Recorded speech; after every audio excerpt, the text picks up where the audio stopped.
I've been on a lot of motorcycle adventures. Different countries, different terrains, different conditions, and on almost every single one, oh my gosh, something has gone wrong. Did you break your gear lever? wearing goggles. By the end of this episode, you'll know exactly what to do when things go wrong, and more importantly, you'll trust yourself to handle it. If you guys remember back in episode 1, we spoke about how to prepare yourself for this big old adventure that you're going on. And one of those things might be a little motorcycle maintenance course or a first aid course, things to prepare yourself so that when you go on your trip, you're not freaking out too much, the anxiety is much lower, and you're open to situations that might happen along the journey. Before I head out on my big adventures, there's excitement and there's also nerves. Something that helps me before going on a big trip is to tell myself that I'm open for things to go wrong. It sort of prepares your mind so that when something does actually go wrong, you're not freaking out like, oh my goodness, I thought this was going to be such a smooth journey. I was really hoping it was. I really didn't want anything to go wrong. When something does go wrong, you're mentally ready to jump into action, whatever the case may be. On pretty much all of my adventures, something's gone wrong. The first thing to do is to remove yourself from any immediate danger. Try to get out of the way if you can, because there might be cars, there might be something else coming around the corner. When we're out on the mud trail, we realized that we had the shift shaft that was snapped on my scrambler. It was pouring down rain. The best thing we could do is just turn around, go back the way we came, and get to the main road. The next thing to do is to re-ground yourself. Sit down, have a drink.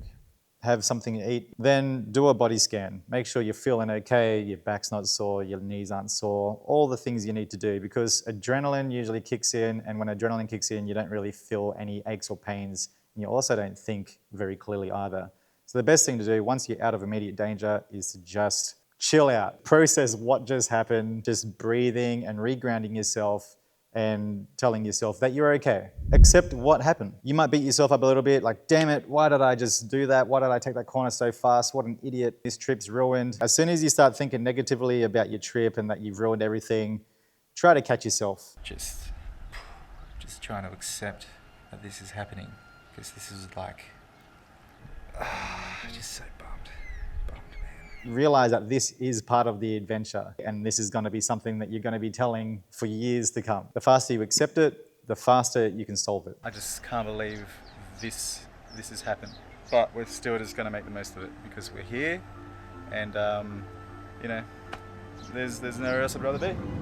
Before we move on, a big thank you to our partner, Quadlock, who has supported me throughout my adventures around the world. I packed the wireless charging head, the vibration dampener, and the handlebar mount. It packs down nicely into my luggage, and it is quite light to bring with you.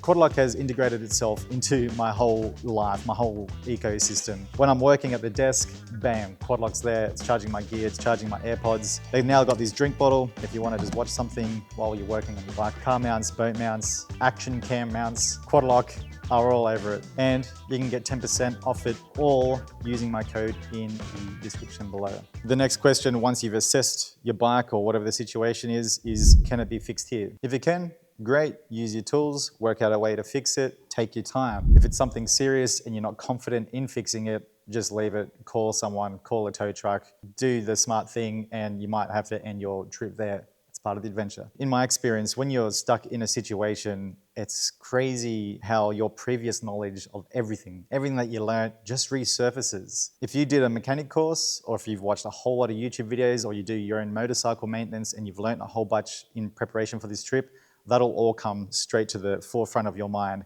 and you'll know exactly what you can fix and what you can't fix. So even if there's something that you think you can fix, open up your tool pouch, have a look, suss it all out. Sometimes you can, what we like to say, bush mechanic it, tie up what you need to, get yourself from here to the mechanic joint, and then let them do the rest. Everything you prepared shows up right here. So at this point, we knew that the bike was fine. It was just that I was stuck in second gear. The gear lever, man, far out. I can't believe how quick they just break.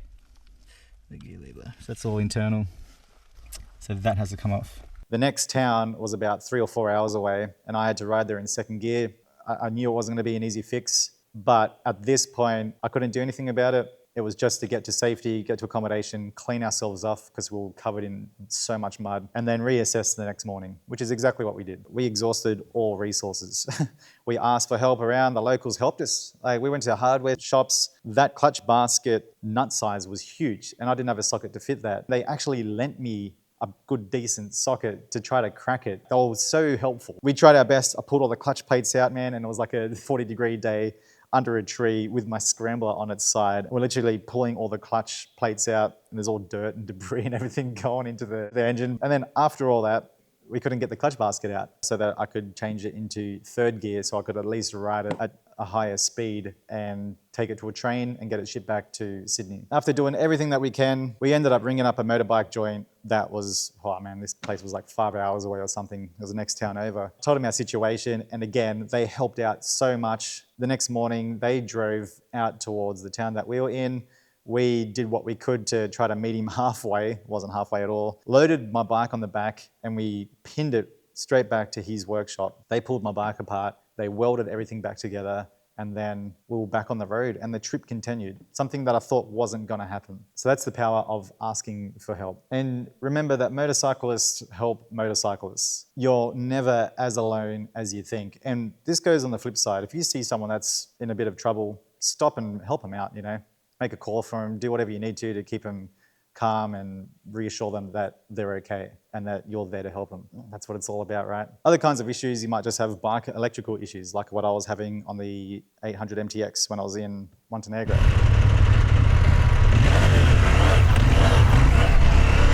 The bike was playing up the entire trip, and it got to the point where it just completely died on me. I wasn't getting anything. The bike was idling, but I had no throttle.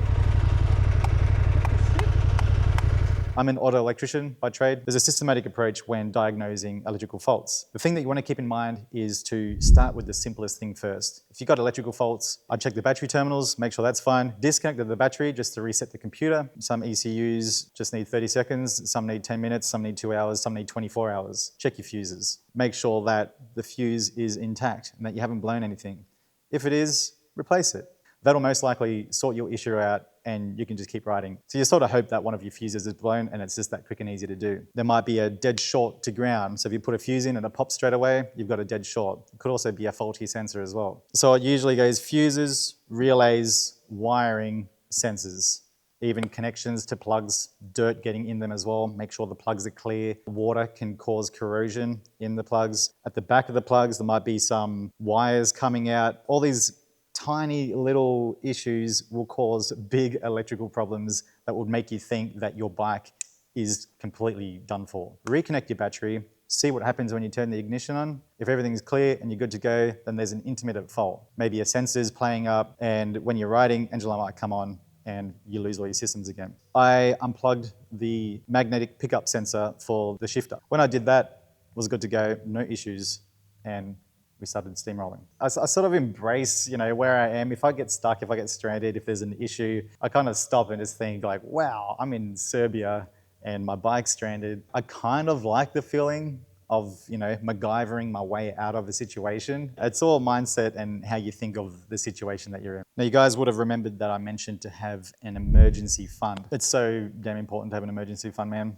I spent 2 nights accommodation from when we were stuck stranded, and then I paid the mechanic for the repair job that he did. You can see how important it is just to have that backup emergency, because if that wasn't there, we would have been pretty damn screwed. And then once you get yourself out of all that situation, you just got to reassess everything. Because our trip now was out 3 days, we had to call all our accommodations, cancel them and rebook. But you don't have to worry about that so much from when the issue occurs. You need to sort yourself out first, and then everything else can just wait. And if it does need to happen and you do need to cancel the trip, just remember that that is part of the adventure and that's part of the story, and that's how your trip went when you were over there. It's a bummer that you didn't get to finish it, but you're safe, you had experience, you got yourself out of the situation, and that's all that matters. And just remember that if something does go wrong on your trip, most of the time a good story comes out of it.